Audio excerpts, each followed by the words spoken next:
Welcome to Commons Conversations, a series of interviews with campaigners sharing their experiences and insights into activism, learning in movements, radical history, and more. Today's episode is from our second series and was originally broadcast by Community Radio 3CR. It features a conversation between Victoria McKenzie-McHarg, the Strategic Director of Women's Environmental Leadership Australia, WELA, and Judy Lambert, a co-founder of WELA and an environmental activist since the early 1970s. Judy helped found the New South Wales Wilderness Society and served as the National Liaison Officer for the Wilderness Society in Canberra. She later became a consultant to the Federal Environment Minister and co-founded an environmental consulting business, Community Solutions. She was the first National Campaign Coordinator and Policy Coordinator for the Australian Greens and was elected to Manly Council, where she served as Deputy Mayor. In addition, she's held leading roles in a variety of community and environmental groups. Today's conversation discusses Judy's experiences in these many roles, as well as her vision of a multi-layered movement which features a diversity of people, skills and knowledge. This podcast was produced by the Commons Social Change Library, a website containing over 1,000 resources for campaigners, which can be accessed for free at commonslibrary.org. The library contains many other podcasts, including other episodes in our series. Hi everyone, I'm Victoria McKenzie-McHarg. I'm the Strategic Director of Women's Environmental Leadership Australia, or WELA. It's a real thrill to be with you here today on the Commons Social Library podcast and to be joined by Judy Lambert, who will introduce herself in just a moment. Also just want to acknowledge that I'm hosting this podcast from the lands of the Wurundjeri people in Naarm, and that this land was never ceded. Judy, where are you joining us from today? I'm joining you from Manly in New South Wales, Guy Marriagle country. Wonderful. And what's it like up there today? It's a warm, sunny day. Judy, you and I have been working together at WELA for the last 3.5 years, but you've been involved in WELA since its inception. You are one of the original co-founders of WELA, but your work in the environment space extends well back from there.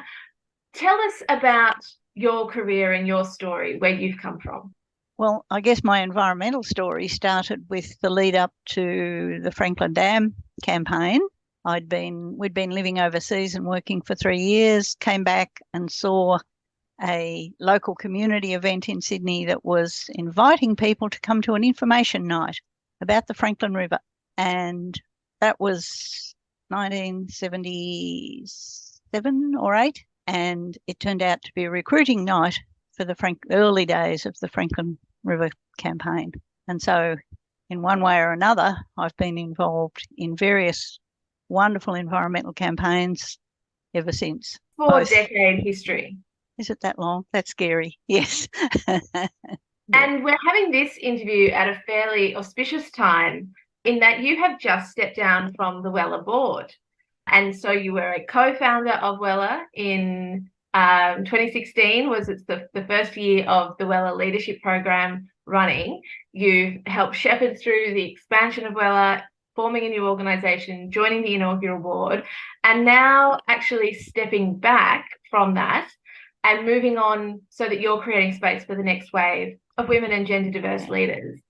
Can you tell us how that felt? Because letting go and moving on is a pretty big leadership challenge in and of itself.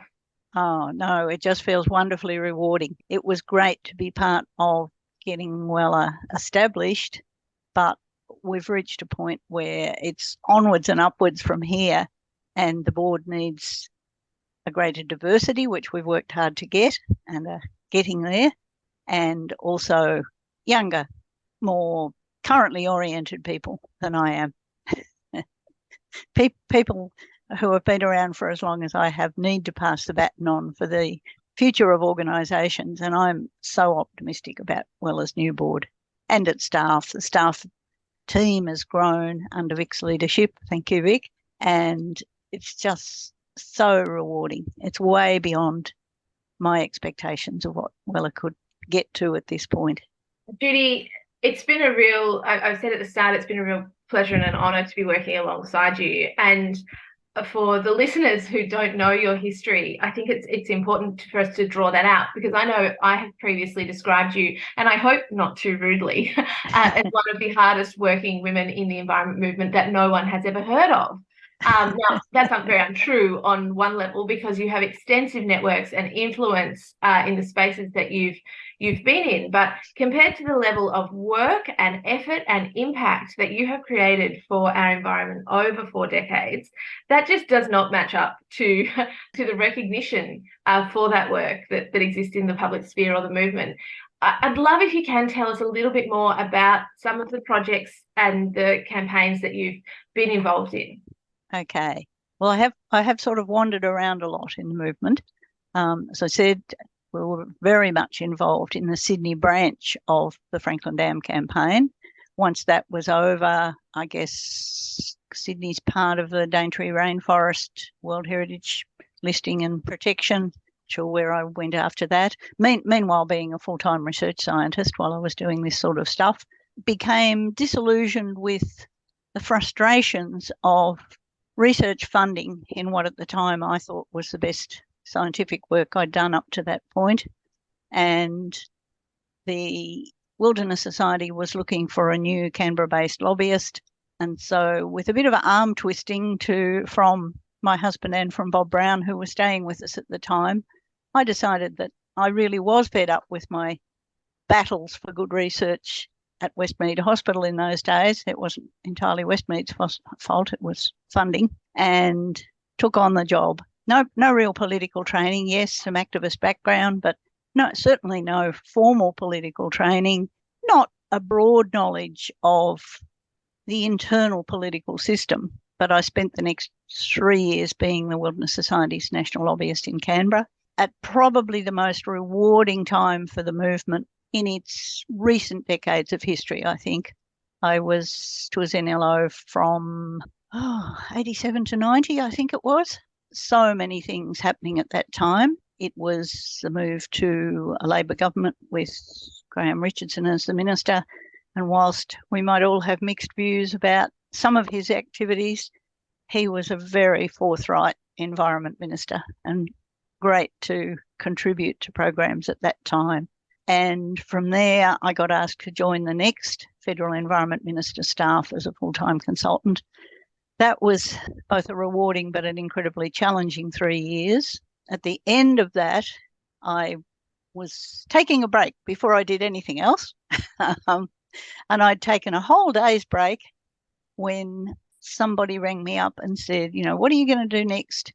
Do you know that Jane, meaning Jane Elix, who became my business partner for 20 plus years, is moving to Sydney and looking for someone else who might want to start up a small consultancy business? So Jane and I had a cuppa together, and little consultancy Community Solutions evolved very soon after that.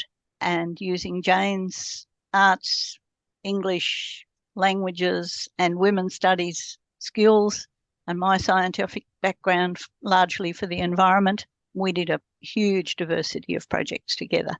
The last one of which, because sadly we lost Jane to cancer about 10 years ago, was a project which was very much Jane's project, not mine, as part of an Australian Research Council grant looking at 100 years of women in Australian democracy. Grand title for a huge national project, and Jane was doing the environment part of it. When she became really ill, she asked me, would I take over and finish her part of the project? Me, with my science background, no literary skills, no women's studies, a very dear friend about to not be with us any longer. So I knew she'd done all the research. It was a matter of applying the science to analysing it and helping to write up. And from that, one of Jane's wishes for the whole of that project, because she was not a traditional academic, but she was working with some very senior academic women, was they want an academic book out of it, but it's got to be more than that. It's got to have some practice outcomes. So a few good friends, particularly Marg Blakers, Louise Crossley, Karen Alexander, I think I've left out someone, put our heads together and we had a gathering. Jane thought that there should be some sort of coming together of people who she'd interviewed for her project and others who were very aware of it, but she didn't want a workshop, and she certainly didn't want a formal conference. She wanted an action gathering. So that action gathering happened in Canberra in 2012. And the final session of that was, so we want some action. What are we going to do about it? And what we're doing about it is WELA. It's a beautiful origin story and really puts at the heart of it that relational quality of working together and just supporting one another as well, and that the origin actually grows out of that kind of sentiment. Judy, you've obviously had people around you throughout your whole career. You don't get to have such an impactful and big and expansive and diverse career as you have without people around you. Who are your people? Who are your supports? Like-minded women. It's difficult to pin down how I define that, but I know them when I meet them. I am certainly by nature a backroom person. So they're people who I can work with to, I guess, activate my backroom work. And that's very much what happened with WELA as well, but with other projects too. I'm probably a bit of a bore in that I do have an attention to detail, and that comes in handy when you're forming new groups and they need to look at all of the structural governance stuff and those sorts of boring things, but also a bit of a pedant. And, let's get the facts right first up. And I think that was incredibly important in giving me credibility in my Canberra lobbying job. People mightn't have agreed with what I was doing, but having the skills to do the research, but then having other people who I could get guidance from on, not on presenting what I was talking about, but on conveying the message, I'm going to describe it as. And so it's those people who I immediately can relate to, even though they are usually much more outgoing people, and usually women, although I'd have to say that my husband Jeff has been an incredible backstop through what's been a pretty torrid journey for him at times, me living in Canberra 5 days a week stuff, or going off to interstate meetings or whatever. So yeah, mostly a diversity of like-minded women, but usually more by nature outgoing than I am. It's interesting that you pick up on that, Judy, because we do have a movement that can celebrate the hero style campaigner, and we love that story of the person out front, and that's what is often held up as the most powerful, effective change maker. But your career highlights we actually need a whole diversity of skills and experiences to make change possible. How did you go about identifying that role for yourself and being confident in what you could bring? I'm not sure that I ever consciously, well, no, I did eventually. It was a long time before I recognised that was a niche that I could fill.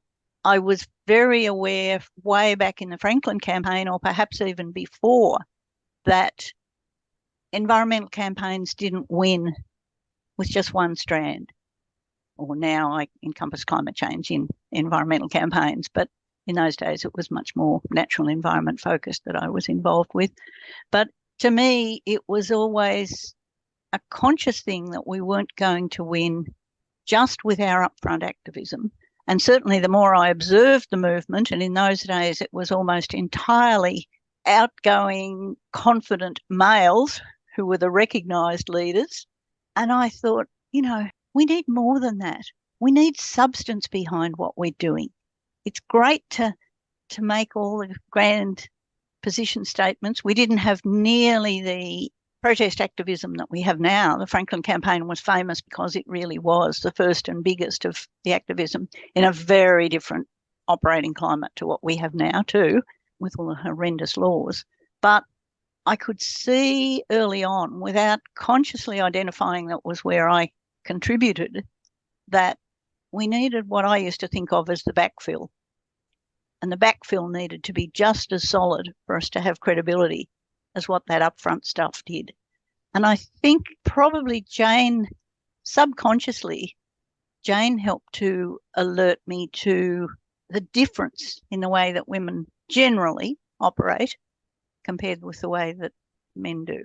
There were certainly exceptions in Parliament House. I won't name any, but there was a very bouffant blonde senior Liberal female who used to often commute to Canberra on the same flight that I did, who very much operated in the bloke system. But I don't think she was nearly as effective as some of the quieter women politicians that I knew. Judy, I asked you to explain your career beforehand, and all I can observe is also what you left out, that there's so much more. You were an elected member. You were the mayor of Manly, is that correct? Deputy, but only for 6 months. And then the Libs woke up that having a Greens mayor wasn't such a good idea. You also are involved in a whole lot of local nature-based restoration and protection work. You are involved in bushfire management committees. Your work has been quite extensive. When there are so many challenges, so many opportunities for impact, how have you chosen when and where to step up? I think other people choose it for me. My tours lobbyist position, I was persuaded to take on bushfire committees. I'm there as a Nature Conservation Council's statutory rep, and they certainly lent on me to nominate. The local stuff, I mean, there's also a sense of my own affinity. My local stuff with North Head Sanctuary Foundation is very much because that's my local place of restoration and refreshment. And when we knew that was Defence were moving out and that was under threat of development, then I'm not going to let my backyard disappear. We need a group of people to do something about that. And sure, as usual, there were other, again, mostly females who had the same view, and it was a matter of us all coming together. So I think it's a combination of fitting with my personal interests and being persuaded by other people that it might be a good idea if I accepted their, in quotes, invitations. So this means that you have been a researcher, an activist, a politician, an advisor, a small business owner, a consultant, and a grassroots community member, and a lobbyist. I don't know if I'm missing any more. That's a really broad way of understanding how change can happen and your role within it. Tell us how you've occupied those different spaces. Gee, that's a hard question. They just happen. You see a need and you do it. And I think if I've done something consciously, it's been, is it something worthwhile to do? I mean, there is not to say that lots that I haven't joined in haven't been worthwhile. Pick your targets, I guess. Pick your targets where you can see something that you can contribute. And I think apart from that, being at least vaguely conscious of the fact that I do often bring perhaps an analytical approach to it. Some would say a pedantic approach.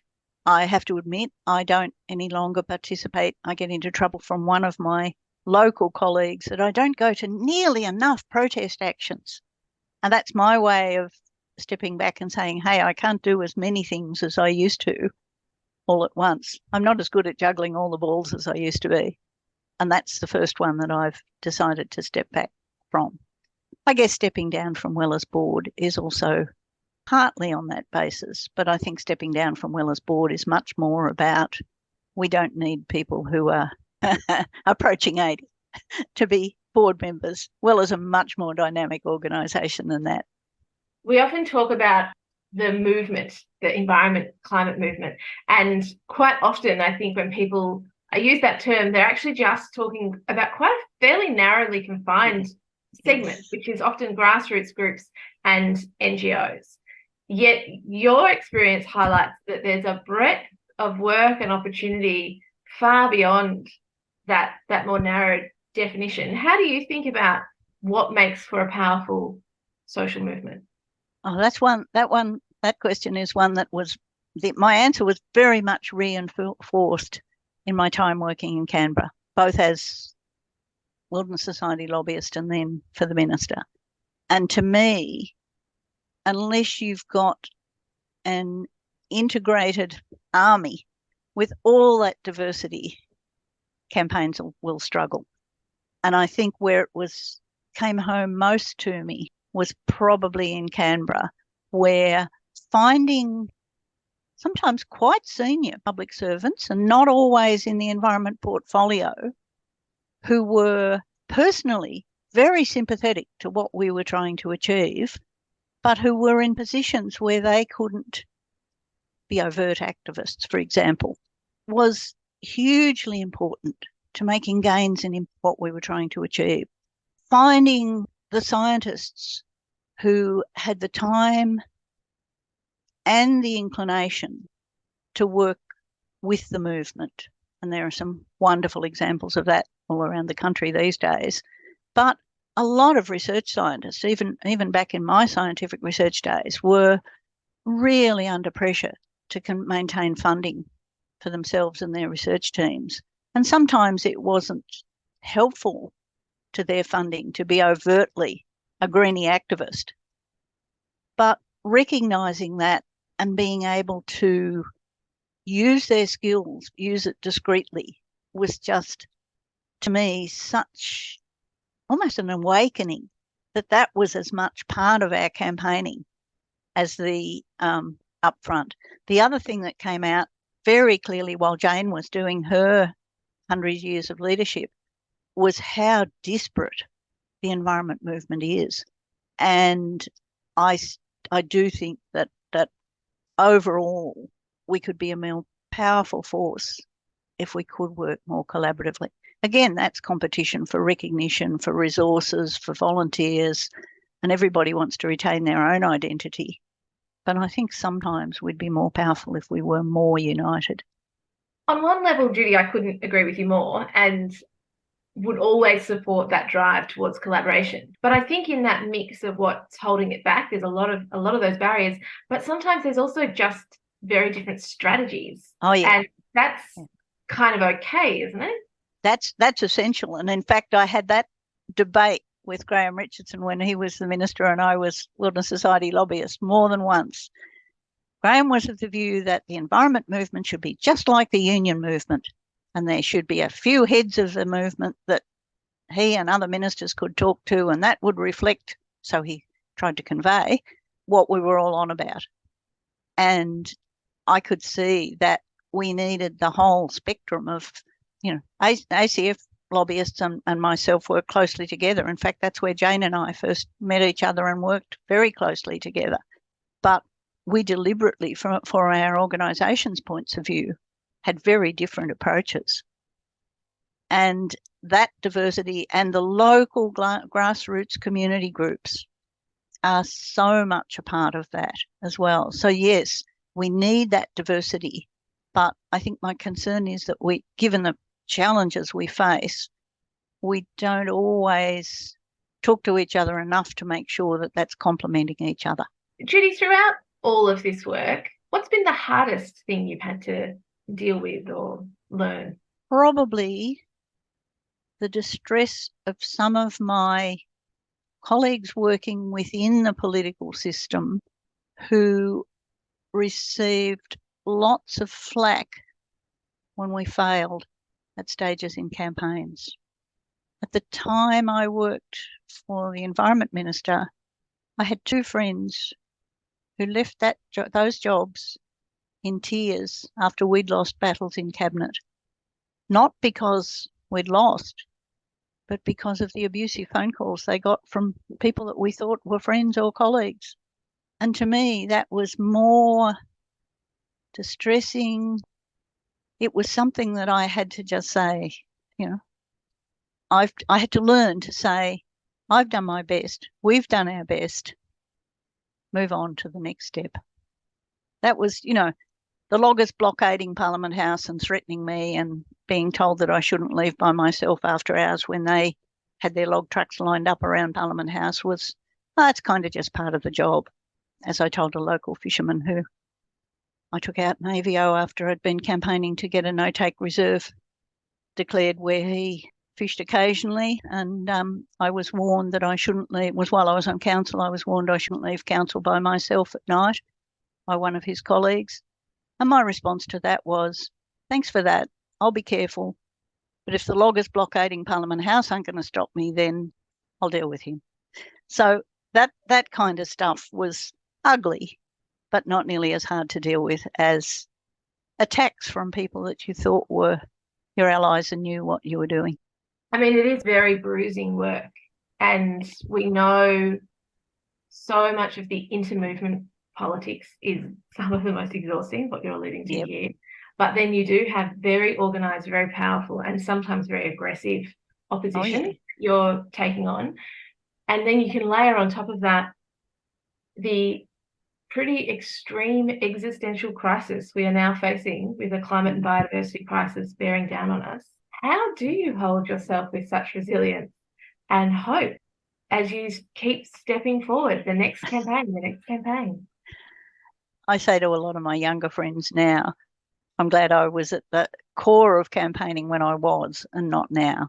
It is so much more challenging, both because of the existential threats and the immediacy of them, but also because of the climate we're operating in. I'm not sure that I could still be an upfront campaigner now and survive as well as I did when I was in the thick of it. And all I can do, and I do talk to a lot of young colleagues who get disillusioned, and I said, look, I know it's out of date. I know we're in a different operating climate, but we lost the Franklin campaign twice before we won it. Hang in there, find friends around you, gather them around you, and keep going. And take a break when you need it, is my other message. How did you take breaks, Judy? What is a break for you? In those days, it was go bush where there was, well, we didn't have mobile phones for half of my peak campaigning time, but go bush where I was uncontactable for a walk. Well, that brings us right back around, I guess, full circle in the story of your life, Judy, because you grew up in Benalla in northeast Victoria. Can you tell us about your experience and whether that location of growing up, your childhood, gave you your connection to nature? In a very different way. I mean, I hadn't bushwalked till my first cross-country walk in Tassie with my husband and his brother, but I had done a lot of horse riding by myself in places that were accessible from our farm. And growing up on a farm even was, outdoor life, not the same as when we're environmental campaigning, but outdoor life was the only place to be. And if I was in trouble at home, my mother was fairly conservative and we didn't always have the same view of the world. And if I was in trouble for something, going for a horse ride was the best thing to do. And I think going bush was the best thing to do when campaigns were tough. And you were doing that campaigning in a pretty different, you've acknowledged yourself, it was a pretty different time in lots of ways. But one thread of that I want to draw on, Judy, is it was a very different time for women raising their voices. And yet you've acknowledged you're a behind-the-scenes person. You're not necessarily the out-front, hero-driven campaigner. You can come across as a more reserved person, yet you managed to raise your voice and find your place for impact and do that at a time that it was not normed or easy. It was a more challenging environment. It's still a challenging environment for many women and gender diverse people, but was a particularly challenging time.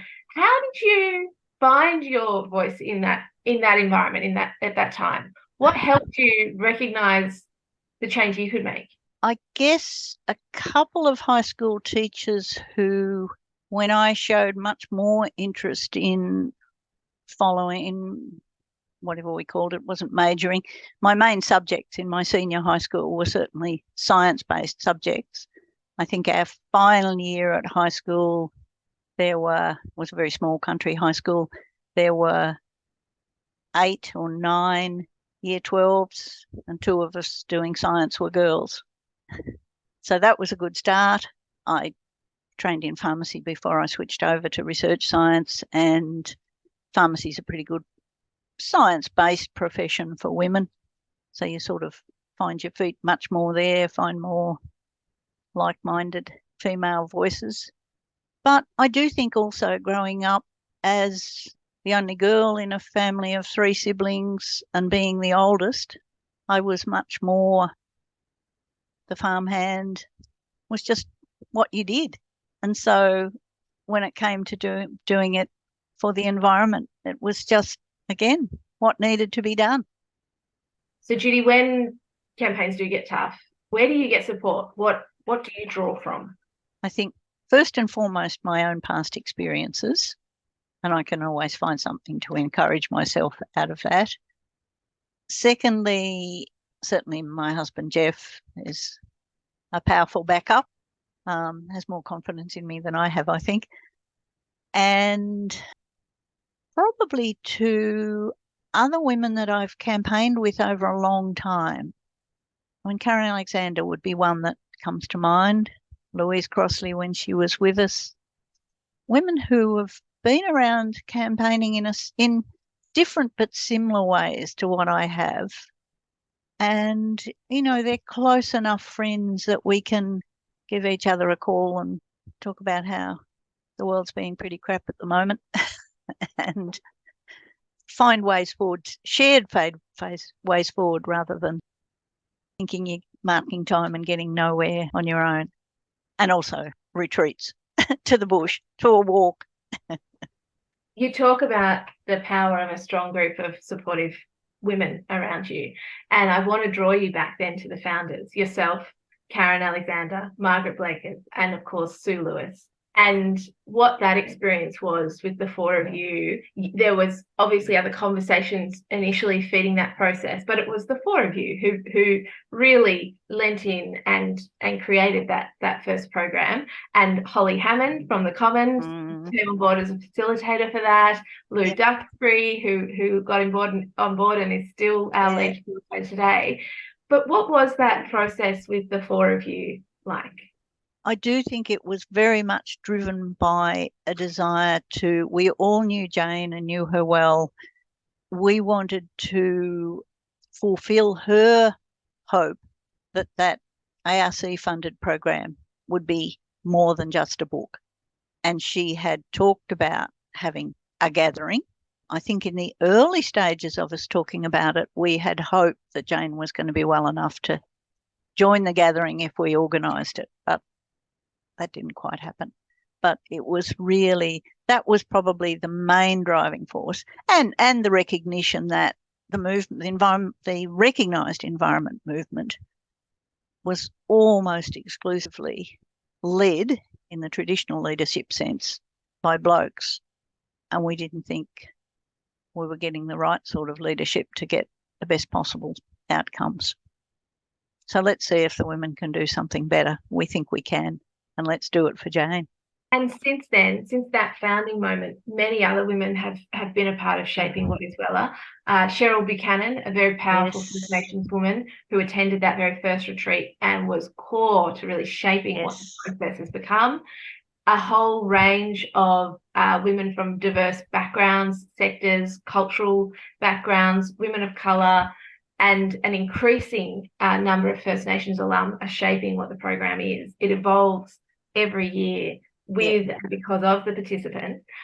How has that changed, not just within WELA, but how have you seen changes in the movement in terms of creating space for diversity and inclusion in a really genuine way? I think the sincerity of it for me is the biggest reward, perhaps is the right word. I think there's been token conversations about diversity in the movement for a long time, but I feel as though it's really now, it's a reality now, much more than it was when I was more directly involved. And that is just so rewarding, because I think what we lacked initially was women in real leadership positions in the movement, but then recognising that diversity and more recently acknowledging the place of First Nations women and the cultural recognition of what they can bring to how we all make more progress has just been enormous, and continuing to grow is really rewarding. I think that's one of the really good things about WELA's growth, is just how much the diversity is happening. Oh, I think what's really interesting there is how much it's happening, how much demand there is, and how many different ways there are to conceive of the process of change, and what different people, different intersectionalities and perspectives and skill sets as well will bring to the challenges that we face together. Yep. Who have been your inspirations throughout your career? Who have you looked to and who's inspired you, or today? Certainly Val Brown, retired prof in Canberra, Val and I at various times have collaborated. She has had the most amazing career, public servant, senior academic, I think invited founder of the environment course at Western Sydney Uni. She's moved backwards and forwards to consultancy, which is where I first encountered Val. Val, who is now in her 90s, jokes that for many years she wasn't known in her own right. She was known as AJ Brown's mother. AJ Brown now being a very respected international lawyer. So Val has certainly been one of them. Bob Brown, I'd have to acknowledge, certainly has been. Bob's been a friend since very early Franklin days and has been a contributor to a few of my career direction changes, most notably the becoming Wilderness Society's lobbyist instead of being a research scientist, and the current bunch of WELA women. I mean, it's just so inspiring to see how WELA has developed relatively so quickly and so influentially. I was talking to a young woman yesterday who would love to do a WELA course but doesn't feel that her job will let her at the moment. And she said, WELA is so good. All the women I know who have done it are inspiring. And that inspires me as well. Well, Judy, I was going to give you a last sort of gimme question. And so you can't use the same answer. Okay. But it was, so looking forward, you've seen what has come over the last 40 years. You've been at the very front facing from the back room of so many campaigns and innovations and steps towards creating a pretty diverse and broad movement and winning some serious outcomes. But we know things are really on the line at the moment. Facing what we know is ahead, what gives you hope? But there are so many good people coming on board to recognise that we are in a critical situation. We, humanity, certainly does. Unfortunately, politics, as the two major parties play out, is not inspiring me. But the fact that there are visible changes, particularly in national politics, so Greens and Teals and other independents are changing the face of politics. Whether that's going to happen urgently enough, I'm not sure. But I guess the other thing is just my own, in a sense, belief in humanity. How can we have belief in humanity at the moment with what's happening in the world? I know that's a crazy answer, but so many times I've been part of campaigns where we've felt like we were losing and then something has flipped and the tide's changed. And I'm sufficiently much of an optimist that I still hope and think that's going to happen, but it needs to happen fast. Well, Judy, on behalf of many generations, environmental change makers who have come in your wake, thank you so much for the work that you have done throughout a very varied, diverse and incredibly impactful career. It has been such a pleasure to work alongside you and learn from you. Your tenacity, your hard work, your passion is unending, and it is a real inspiration to so many of us. So I just want to take the opportunity to thank you for that, Judy, and for everything that you've created. Thank you, Vic. It's been a pleasure to work with you and with so many other people. You've been listening to Commons Conversations, produced by the Commons Social Change Library, a website containing over 1,000 resources for campaigners, all of which can be accessed for free at commonslibrary.org.